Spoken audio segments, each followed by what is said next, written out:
Good afternoon everyone. Hi, Nitin Singh. कैसे हो?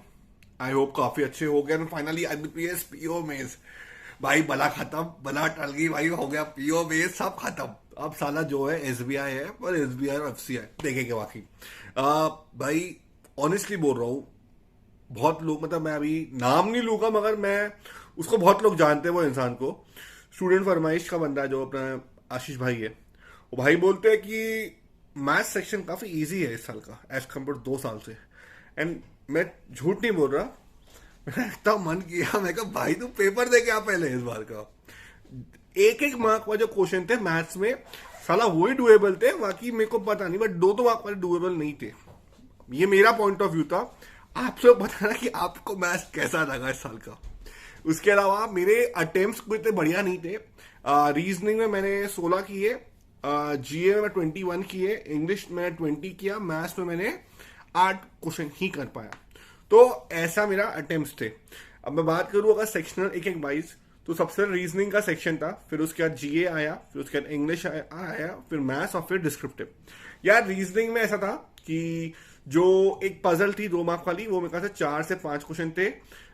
2 mark का आपका 2 से 3 मार्क का 3 क्वेश्चन थे, 2 2 मार्क वाले डायरेक्शन डिस्टेंस के ऊपर, और 2 क्वेश्चन थे कोडिंग डिकोडिंग के ऊपर, और ये 2 2 मार्क वाले क्वेश्चन थे। और क्रिटिकल रीजनिंग का एक क्वेश्चन 2 मार्क का था।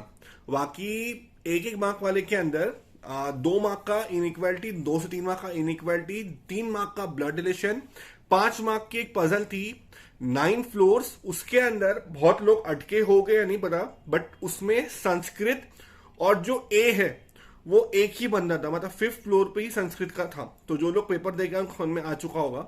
एक पजल थी 10 सर्कुलर अरेंजमेंट, 5 लोग फेस आउट कर रहे, 5 फेस सेंटर को कर रहे, उसमें कैसे 3 क्वेश्चन थे शायद से। और एक पजल थी 5 मार्क की थी, जिसमें 5 लोग नॉर्थ, 5 लोग साउथ, और उसमें ब्लड रिलेशन डाल रहे। मतलब मेरे को लगा कि भाई वो एक एक मार्क वाली पजल बिल्कुल नहीं थी। उसके अलावा क्रिटिकल रीजनिंग के क्वेश्चंस काफी सारे पूछे गए, और ओवरऑल रीजनिंग वाज डुएबल। मैंने एक एक मार्क वाले क्वेश्चन को ही हाथ लगा, मैं 2 2 मार्क वाले पे नहीं गया भाई। अपना सोचा कि भाई बूंद बूंद से पानी भरते, मैंने वही काम किया। उसके बाद अपना जीए सेक्शन, जीए वॉज इस बार का थोड़ा बहुत डुएबल लगा। ऐसा नहीं था कि मेरे को भाई थोड़ा पढ़ के भी गए थे तो भैया थोड़ा बन गया। मेरे को एक बैंक रेट वाले का बताना, उसमें आंसर था सितंबर 30 के अकॉर्डिंग, 30 सितंबर के अकॉर्डिंग बैंक रेट क्या था। मैंने पहले 5.65 मार्क किया था, बट पता नहीं मैंने बाद में चेंज करके 6.15 कर दिया। अब मुझे पता नहीं वो सही है या गलत है। उसके अलावा काफी सारे थे, जैसे कि शंघाई कोऑपरेशन ऑर्गेनाइजेशन के हिसाब से कौन सी प्लेस यूनेस्को के हिसाब से आई, तो वाराणसी था। ये क्वेश्चन वाराणसी वाला, ये आरआरबी पीओ के मेंस में भी क्वेश्चन पूछा गया था करंट अफेयर्स में। उसके बाद एक बुक थी फॉक्स करके, वो मैंने साला राजीव रंजन मार्क करके आगे, शायद गलत है मेरा उसका। फिर वो भी था कि रशिया कौन से बैंक है पार्टनरशिप कर रहा, वो यूको बैंक था। उसके अलावा और याद नहीं आ रहे करंट अफेयर्स के ऐसे क्वेश्चन, बट मैं यही बोलूंगा कि पेपर करंट अफेयर्स का मेरे तो भाई इतने अच्छे हुए नहीं, बट ठीक 21 अटेम्प्ट ही हुए। उसके बाद इंग्लिश में मेरे 20 क्वेश्चन अटेम्प्ट हुए, जिसमें से मैंने 2 2 मार्क वाले 4 क्वेश्चन किए। उसमें 3 सेंटेंस दिए हुए थे, और तीनों को समराइज करके आपको कौन सा ऑप्शन सही है वो बताना था। वो थोड़ा मुझे डुएबल लगा, पता नहीं भगवान जाने कितना सही है कितने गलत है। फिर 5 क्वेश्चन आपके फिलर्स वाले थे। मतलब फिलर्स कैसे थे कि आ, एक सेंटेंस दिया हुआ है, उसमें 3 वर्ड बोल्ड में है, एक ब्लैंक दिया हुआ है। अब तीनों को करेक्ट पहले ऑर्डर में करना, फिर ब्लैंक कौन सा फिट हो रहा है, तो वो बेसिकली ऐसे क्वेश्चन थे। उसके अलावा 5 क्वेश्चन आपके थे मैच द कॉलम के। तो मैच द कॉलम में भी उन्होंने सेम किया, ABCD DEF, और हर ABC वाले सेंटेंस के अंदर एक क्वेश्चन को ब्लैंक रखा था, और इन जो DEF है उसमें से कौन सा वर्ड फिट बैठ रहा है वो आपको करना था। तो मैच द कॉलम भी ऑलमोस्ट मैं बोलूंगा तो डुएबल था, कोई इतना हार्ड नहीं था। उसके बाद आपका वो था एक क्वेश्चन, एक मतलब 2 पैराग्राफ दिए हुए थे, और उसके अंदर फ्रेज में उनने क्वेश्चन पूछा था 1 मार्क के। और एक ऐसा था कि एक सेंटेंस में ABCD E दिया हुआ है, दूसरे में ABCD और नीचे में DEFG। अब करेक्ट ऑर्डर में अरेंज, मतलब री अरेंजमेंट बोल सकते, मतलब न्यू पैटर्न के क्वेश्चंस में थोड़े से इंग्लिश में देखने मिले।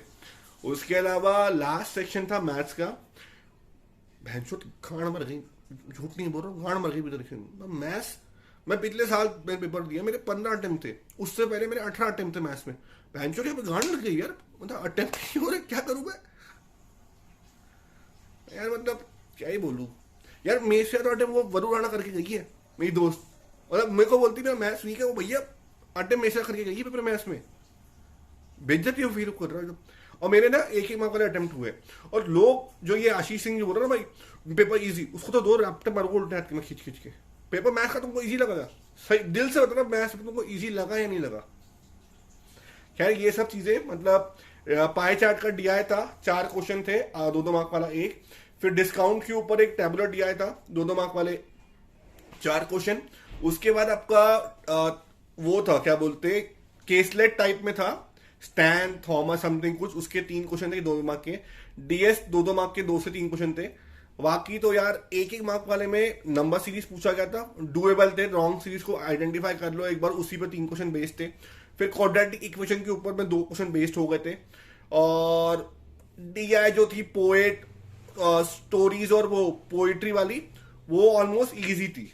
तो जिसने शांति से 1-1 मार्क रखे, वो 8 से 9 क्वेश्चन अटेम्प्ट कर रहा है मैथ्स में। अदरवाइज बाकी तो भाई अल्लाह ही जाने। बाकी यार ये वीडियो में यही था। देखो भाई ऑफेंड मत होना, बोलोगे भाई गाली बक दी गाली बक दी, देखो भाई फीलिंग है, ऐसी निकलती फीलिंग।